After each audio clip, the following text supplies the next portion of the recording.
வணக்கம். செல்வகுமாரின் நீண்டகால வானிலை ஆய்வறிக்கை 2024 நவம்பர் 22 வெள்ளிக்கிழமை அதிகாலை நிலவர வானிலை பதிவு. நவம்பர் 22, 2024 நவம்பர் 22 முதல் 2025 மே 31 வரை, அதாவது பெய்து கொண்டிருக்கூடிய வடகிழக்கு பருவமழையும் அடுத்ததாக வரக்கூடிய பனிப்பொழிவு குளிரும், அடுத்ததாக வரக்கூடிய குளிர்கால மழையையும் அடுத்ததாக வரக்கூடிய கோடை மழையையும் பற்றிய ஆய்வறிக்கை.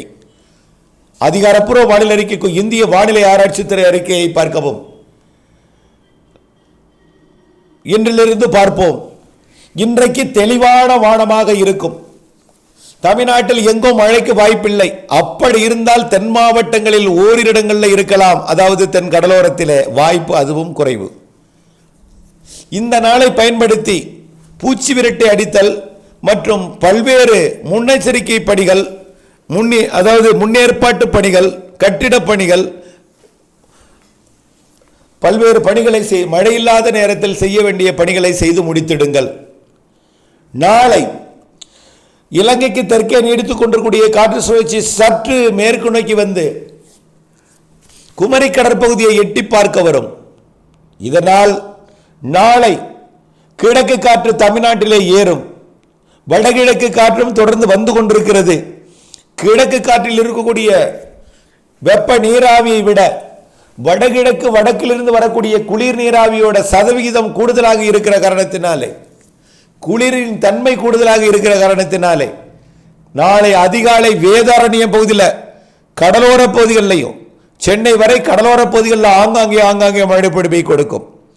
வெயில் வந்ததும் வெப்பம் உயர்ந்ததும் தமிழ்நாட்டின் உள்பகுதிகளுக்கு நுழைந்து ஆங்காங்கே டெல்டா மற்றும் வட உள் மாவட்டங்கள் மற்றும் மேற்கு மாவட்டங்கள், தென் மாவட்டங்கள் என்று ஆங்காங்கே நாளை சனிக்கிழமை 23ஆம் தேதி ஆங்காங்கே மழை பொழிவை கொடுக்கும்.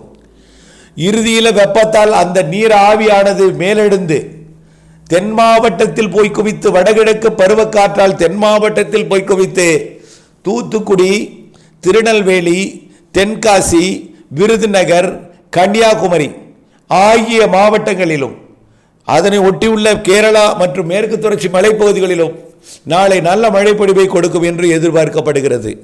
அதேபோல் தேனி, மதுரை, சிவகங்கை, ராமநாதபுரம் மாவட்டம், அதற்கு தெற்கே போக சற்று கூடுதல் மழை தூத்துக்குடி, திருநெல்வேலி, தென்காசி மாவட்டத்தில் நல்ல மழை பொழிவை கொடுக்கும். குறிப்பாக திருநெல்வேலி, கன்னியாகுமரி இடைப்பட்ட மாஞ்சோலை மற்றும் நாலுமுக்கு, ஊத்து, காக்காட்சி போன்ற பகுதிகளில் நல்ல மழை பொழிவை கொடுக்கும். நாளை சனிக்கிழமை 23ஆம் தேதி நவம்பர். 24ஆம் தேதி ஞாயிற்றுக்கிழமை இந்த மழை தீவிரம் குறையும். காற்று சுழற்சி எட்டி பார்த்தது மீண்டும் வந்த இடத்திற்கே திரும்பி போய்விடும். இதன் காரணமாக ஞாயிற்றுக்கிழமை மழை இருந்தாலும் லேசான மழை ஆங்காங்கே இருக்கும். 24ஆம் தேதி.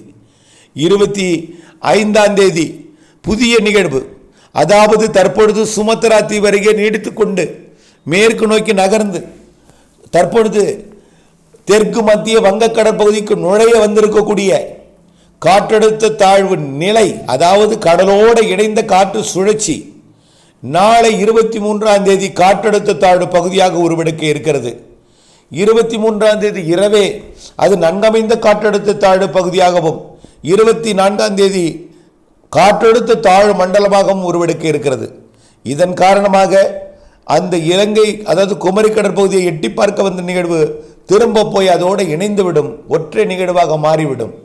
பிறகு 24ஆம் தேதி மழை விலகி 25ஆம் தேதி முற்பகல் வரைக்கும் மழை விலகி இருக்கும். 25ஆம் தேதி திங்கட்கிழமை மதியத்திற்குள் டெல்டாவின் கடலோர பகுதிகளில் மழை பொழிவை கொடுக்கும் வகையில் முதலில் இலங்கை அருகே நெருங்கி வரும். அதற்கு முன் 24ஆம் தேதியே இலங்கையில் மழைப்பொழிவு, கனமழை பொழிவு, மிக கனமழை பொழிவு எல்லாம் தொடங்கிவிடும்.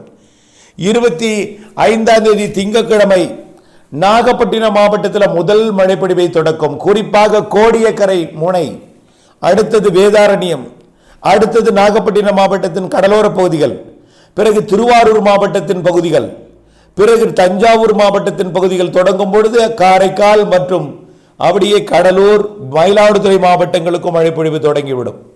பிறகு அப்படியே திருச்சி மாவட்டம் எட்டுவதற்குள் அரியலூர், பெரம்பலூர் மற்றும் சென்னை, திருவள்ளூர், காஞ்சிபுரம், செங்கல்பட்டு, விழுப்புரம், கடலூர், புதுச்சேரி என்று ஒட்டுமொத்த பகுதிக்கும் மழைப்பொழிவு தொடங்கிவிடும்.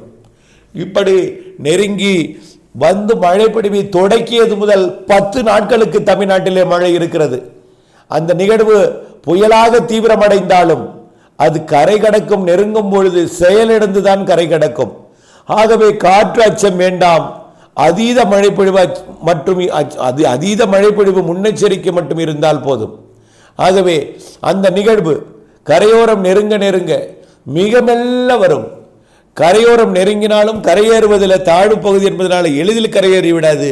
கரையை ஏறினாலும் வளிமண்டல சுழற்சியாக இணைப்பை ஏற்படுத்தி கொண்டு தாழ்வு பகுதியாக மேற்கு நோக்கி மிக மெல்ல நகரும். இது அரபிக்கடல் சென்றும் கிழக்கு காற்றை ஈர்க்கும். இதன் காரணமாக 25ஆம் தேதி தொடங்கும் மழை 4ஆம் தேதி வரை அடுத்த நிகழ்வோட இணைப்பையும் பெற்றுக்கொண்டு 4ஆம் தேதி வரை மழைப்பொழிவை கொடுக்கும். ஆக மிக மெல்ல நகரும் நிகழ்வு என்பதனால நீடித்து நின்று மழைப்பொழிவை கொடுக்கும். இது தமிழ்நாட்டின் டெல்டா மாவட்டங்களுக்கு நெருக்கமாக வந்து பிறகு வட கடலோரத்திற்கு தெற்கே உள்ள, அதாவது கடலூர், புதுச்சேரி உள்ளிட்ட மாவட்டங்கள் வழியாக இது ஒரு மையமாக வைத்து காற்றழுத்த தாழ்வு பகுதியாகத்தான் கடக்கும். அது எங்கே கடந்தாலும் கடக்கும் இடம் நான் பொருட்படுத்தவே தேவையில்லை. எந்த ஊரை அறிவித்தாலும் அந்த ஊரை பொருட்படுத்தவே தேவையில்லை. காரணம், காற்று அச்சம் இருக்காது, காற்று பாதிப்பு பெரிதாக இருக்காது. கண்டிப்பாக அதீத மழைப்பொழிவை கொடுக்கக்கூடிய நிகழ்வு என்பதை புரிந்து கொள்ளுங்கள். ஆக 26, 27 2 நாளும் தொடர்ச்சியாக மழைப்பொழிவை கொடுத்து கொண்டே இருக்கும். 28 அதே போல. நேற்று முன்தினம் கொடுத்த, அதாவது நேற்று முன்தினம் வேதாரண்யம் தலை, அதாவது ராமேஸ்வரம் பகுதியில் கொடுத்த மழைக்கே தற்பொழுது இன்னும் தண்ணீர் வடியவில்லை. இந்த நிலையில் அந்த சிறு சுழற்சியே அவ்வளவு பெரிய மழைப்பொழிவை கொடுத்ததென்றால் நேரடியாக தாக்குதல் கொடுக்கக்கூடிய அந்த வளிமண்டல, அதாவது காற்றழுத்த தாழ்வு பகுதி மிகச்சிறப்பான ஒரு மழைப்பொழிவை கொடுக்கும், நிறைய மழைப்பொழிவை கொடுக்கும் என்பதை நினைவில் கொள்ள வேண்டும். ஆகவே அந்த நிகழ்வு டிசம்பர் 4ஆம் தேதி வரை மழைப்பொழிவை கொடுத்து கொண்டே இருக்கும். ஆகவே 10 நாட்களுக்கு மழை இருக்கிறது. அடுத்தபடியாக 2ஆம் தேதி 3ஆம் தேதி வரக்கூடிய காற்று சுழற்சியும் இதோடு வந்து இணைந்து கொண்டு இருபக்கம் 2 நிகழ்வை இணைப்பு பெற்றுக்கொண்டு மழைப்பொழிவை பெறும். பெரிதாக இடைவெளியும் அடுத்து இருக்காது. ஒரு நாள் இருக்கலாம் அல்லது 2 நாள் இருக்கலாம். அதிலும் குழப்பமான வானிலையும் தூறலையும் கொடுத்து கொண்டிருக்கும் என்று எதிர்பார்க்கப்படுகிறது. அடுத்த நிகழ்வு 7ஆம் தேதியே எட்டிவிடும். 7ஆம் தேதியிலிருந்து 13ஆம் தேதி வரை அடுத்த நிகழ்வால் மழை. அது வலிமையான நிகழ்வு என்பதை நீங்கள் மனதில் கொள்ள வேண்டும் கண்டிப்பாக. ஆக இந்த ஆண்டு 2 வலிமையான நிகழ்வுகள் நம்மை கடக்க இருக்கிறது. மிகவும் வலிமையான நிகழ்வாக இருக்கும் அது, அதாவது 2ஆவதாக வருவது. அடுத்ததும் வலிமையான நிகழ்வு தான். டிசம்பர் 13லிருந்து 13லிருந்து 24ஆம் தேதிக்குள் வரக்கூடிய நிகழ்வும் வலிமையான நிகழ்வு தான். ஆக கிறிஸ்துமஸுக்கு முன் 3 வலிமையான நிகழ்வுகள் இருக்கிறது. கிறிஸ்துமஸுக்கு பின் ஒரு வலிமையான நிகழ்வு இருக்கிறது. கிறிஸ்துமஸுக்கு பின் வரக்கூடிய வலிமையான நிகழ்வு தென் மாவட்டங்கள் வழியாக கடப்பது உறுதி. ஆனாலும் அனைத்து மாவட்டங்களுக்கும் மழைப்பொழிவை கொடுக்கும். ஆக டிசம்பர் இறுதி வரை வலிமையான நிகழ்வுகளால் அதீத மழைப்பொழிவுகள் நிறைய இருக்கிறது என்பதை நினைவில் கொள்ள வேண்டும். ஆகவே டிசம்பர் இறுதி வரை வடகிழக்கு பருவமழை வலுவான நிகழ்வுகளால் நிறைய மழைப்பொழிவை தர இருக்கிறது. ஆகவே தொடர்ந்து வானிலை முன்னெச்சரிக்கையுடன் இணைந்திருந்து வானிலை மாறுதல் துல்லியம் அறிந்து பணி செய்திடல் கட்டாயம். இதனைத் தொடர்ந்து ஜனவரி மாத பனிப்பொழிவு. ஜனவரி மாதம் இந்த ஆண்டு நிகழ்வுகள் வழித்தடம் அது குமரிக்கடல் மற்றும் நிலநடுக்கோட்டு இந்திய பெருங்கடல் மாலத்தீவு வழியாக ஜனவரி மாதம் பயணித்துக் கொண்டிருக்கும் என்பதனால கண்டிப்பாக வட இந்திய குளிரலை தமிழ்நாடு ஊடாக பயணிக்கும். இதன் காரணமாக குளிர் மிகுந்திருக்கும். ஜனவரியில் பனிப்பொழிவும் இருக்கும். பனிப்பொழிவில் குளிர் அதிகமாக இருக்கும் இந்த ஆண்டு. இதுதான் இந்த ஆண்டோட சிறப்பு. குளிர் அதிகமாக இருக்கும். ஒரு ஹீட்டரில் எப்படி, அதாவது ஹீட்டரில் ஸ்ப்ரிங் சூடானோன்னு காற்று புகுந்தும் போது வெப்ப காற்றை அடிக்கிறது, அதே போல குளிர்ச்சியான ஒரு சீதோஷ நிலை இருக்கும் பொழுது அதில் காற்று நுழையும் பொழுது குளிரை கொண்டு வரும் என்பதை நீங்கள் புரிந்து கொள்ள வேண்டும். ஆக ஜனவரி மாதம் கடுங்குளிர் இருக்கும். ஜனவரி மாதம் பனிப்பொழிவு மிகுந்து இருக்கும். ஜனவரி மாத பிற்பகுதி அதாவது இறுதி வரை பனிப்பொழிவு இருந்தாலும் பிப்ரவரியில் பனியின் தாக்கம் குறைந்து குளிரின் தாக்கம் குறைந்து மூடு பனிப்பொழிவுகள் இருக்கும். மூடு பனிப்பொழிவு விலகி அந்த நாளே மழைத்தூறலுக்கு வாய்ப்பு இருக்கிறது பிப்ரவரியில். ஆக பிப்ரவரியிலிருந்து மீண்டும் ஒரு மழைப்பொழிவிற்கு சாதகம் தெரிகிறது. அதாவது மழைப்பொழிவுனா வடகிழக்கு பருவமழை காலம் போல கொட்டி கொண்டிருக்கக்கூடிய மழைப்பொழிவு அல்ல. வழக்கத்திற்கு சற்று வித்தியாசமான வானிலை, சராசரிக்கு சற்று கூடுதல் வானிலை. பிப்ரவரி மாதத்தில் என்ன மழை பெய்யுமோ அதை விட கூடுதல் மழைப்பொழிவு இந்த ஆண்டு இருக்கும் என்பதை புரிந்து கொள்ள வேண்டும்.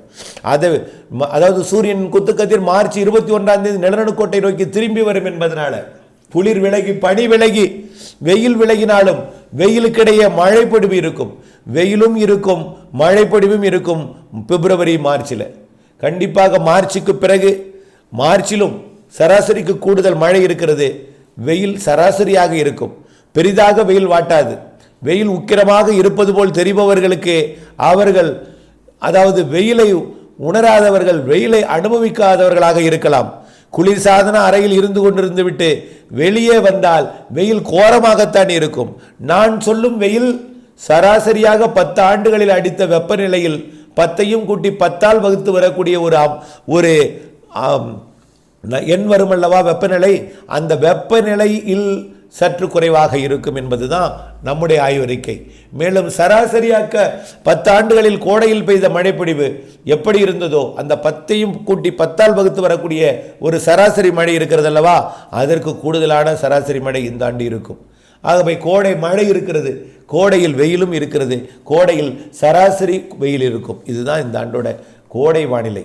கண்டிப்பாக கோடையில் ஏப்ரல் மேயில் காற்றழுத்த தாழ்வு பகுதிகள் உருவாகும். இந்த ஆண்டு கோடை மழை தமிழ்நாட்டிற்கு தருவதற்கு வாய்ப்பு இருக்கிறது.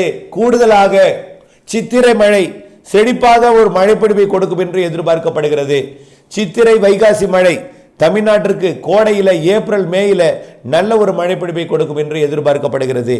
கோடை மழை வெயிலை குறைத்து, வெயில் இருந்தாலும் அந்த நிகழ்வு விலகி இருக்கும் பொழுது, காற்று திசை மாறி இருக்கும் பொழுது வெயில் கூடுதலாக இருக்கும். ஆனால் நிகழ்வு இருக்கும், வெயிலும் இருக்கும் என்பதை புரிந்து கொள்ளுங்கள். அடுத்தபடியாக வெயில் அதிகமாக இருக்கும், அதாவது கோடையில் அதிகமாக மழை பெய்தால் தென்மேற்கு பருவமழை குறைவாக பெய்யும் என்ற உங்கள் சந்தேகம் உங்களுக்கு ஏற்பட்டிருக்கலாம். இப்பொழுது அப்படி அல்ல.